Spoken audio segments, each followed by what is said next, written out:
Muy bien, vamos a continuar ahora con la teoría.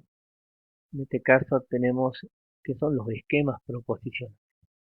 Habíamos visto la expresión esta x más 6 igual a 9 y hemos dicho que no era proposición, porque si reemplazábamos la x por un número, podía ser una proposición verdadera o falsa, pero si x era una palabra, por ejemplo, no tenía sentido. Entonces no podíamos, así tal como estaba, decir que eso era una proposición. No es. Así tal como está, no es. ¿eh? Entonces, ¿cómo hacemos, qué hacemos con esto entonces? Podemos convertirlo en lo que llamamos un esquema proposicional. Un esquema proposicional es una expresión que contiene uno o más variables, en este caso una, que es la x, y que se puede transformar en una proposición cuando se reemplaza cada una de las variables por un elemento de su conjunto universal. Quiere decir que tengo que proponer un conjunto universal. En este caso, el conjunto universal que propongo son los números reales. ¿Mm? Entonces, al proponer un conjunto universal que son los números reales, sé que la x es un número.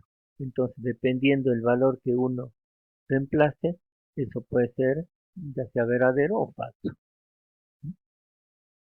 En este caso, si tengo esta expresión y propongo como conjunto universal un color, la x es un color, no se convierte en un esquema proposicional. Es una simple expresión nada más, pero que no es una proposición. Bueno, esa es una manera. Pero la que uno más utiliza es la que tiene, digamos, la que tiene por protagonista a los cuantificadores. Tenemos dos cuantificadores, uno que llamamos universal y otro que llamamos existencial. Vamos a ver, el universal, fíjense, es con una letra A invertida y significa para todo. Universal, de universo, involucra todo. ¿Sí? Entonces, si el esquema proposicional le anteponemos el cuantificador, obtenemos otra proposición. ¿Cuál es la forma? La siguiente. ¿Ven? Entonces tenemos para todo x que pertenece a ese conjunto universal, se cumple tal proposición. Y aquí decimos para todo x. ¿sí? No decimos algún x, sino para todo x. ¿sí? Todo x hace que verifique esto, lo cual puede llevar a que sea una proposición verdadera o falsa. ¿sí? Para todo x, en este caso, fíjense en el conjunto universal de las tres variables que tengo aquí, es el mismo. Y la proposición es una proposición en la cual tengo tres variables. En este caso, para cada una de las variables, utilizo un determinado conjunto universal. Pero sigue siendo una proposición, en este caso, con tres variables. Y aquí pregunta si son proposiciones.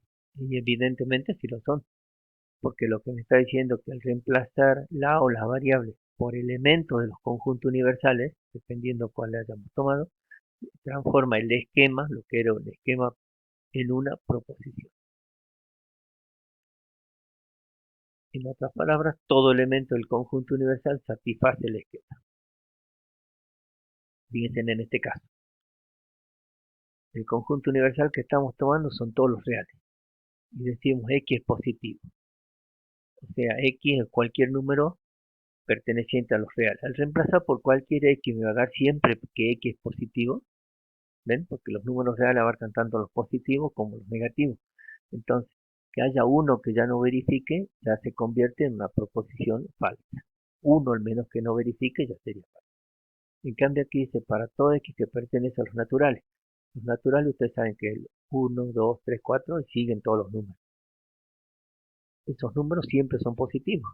Entonces, para todo x que pertenece a ese conjunto de naturales, x es positivo, y sí, siempre se va a verificar eso. Quiere decir que en este caso la proposición es verdadera.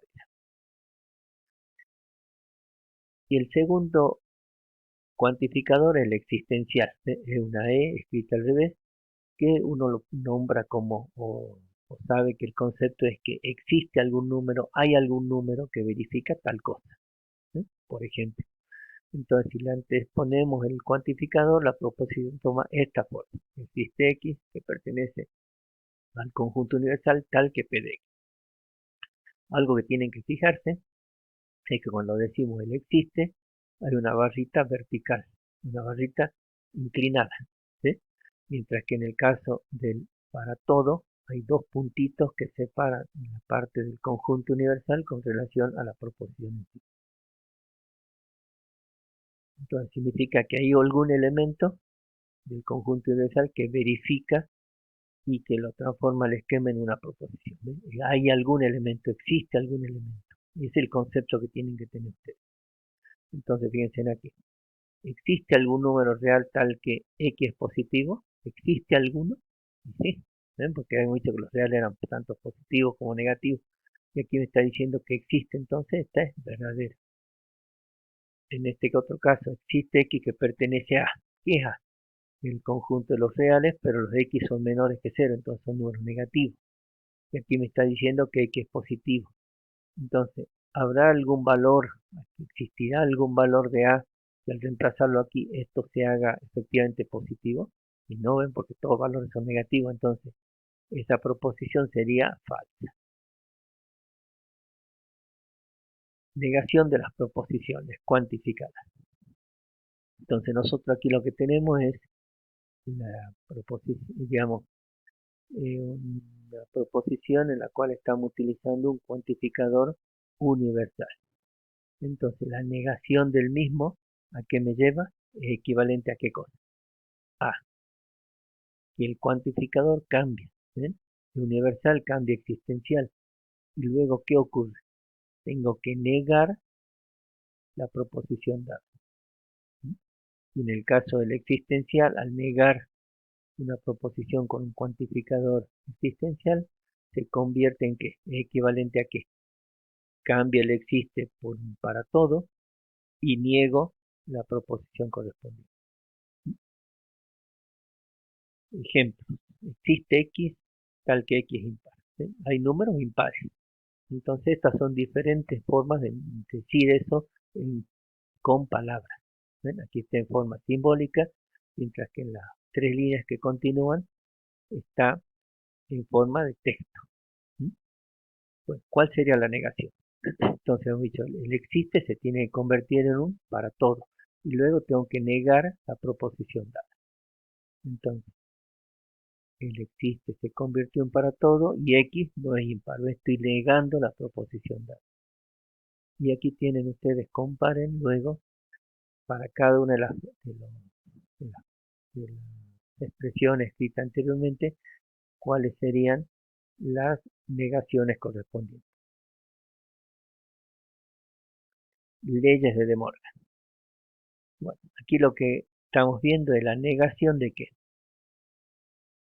De una disyunción, de una conjunción y de una implicación. Entonces, ¿en qué se convierte en cada una de ellas? La negación de una disyunción es equivalente a qué? A una conjunción que cómo está formada. Negación del antecedente, negación del consecuente. La negación de una conjunción, ¿a qué va a ser equivalente? A una disyunción y cómo está formada por la negación del antecedente y la negación del consecuente. La negación de una implicación, ¿a qué es equivalente? A una conjunción. ¿Cómo está formada? Por el mismo antecedente, no cambia nada. ¿Y qué pasa con el consecuente? Lo tengo que negar. Muy bien. Ya vamos a continuar en el próximo video con la parte final de esta teoría.